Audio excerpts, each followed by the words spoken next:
आलसी गधा। एक गांव में नमक का व्यापारी रहता था। उसके पास एक गधा था।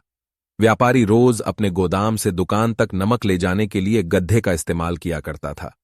वह नमक को बोरी में भरकर गधे की पीठ पर लाद देता और उसके साथ साथ चलता हुआ दुकान तक आता था। व्यापारी का गधा आलसी प्रवृत्ति का था। काम से बचने के लिए वह नित्य नए उपाय सोचता रहता था।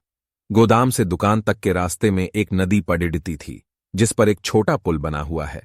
एक दिन नदी पर बने पुल पर चलते समय अचानक गधे का पैर फिसला और वह नदी में जा गिरा। नदी के पानी से नमक की बोरी भीग गई।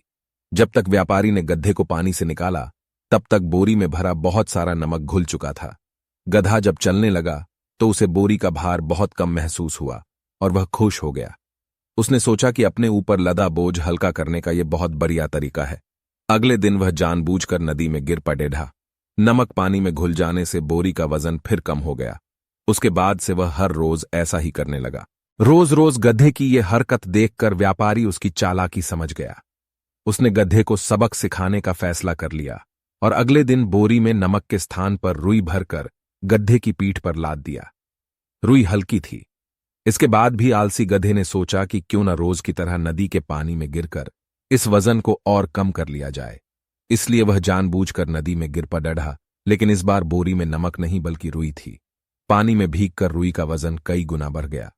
गधा जब उठकर चलने को हुआ तो इतने भारी बोझ से उसका बुरा हाल हो गया।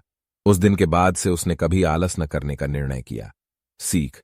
पहला, आलस का फल कभी न कभी मिल ही जाता है। दूसरा, एक ही उपाय हर बार कारगर सिद्ध नहीं होता।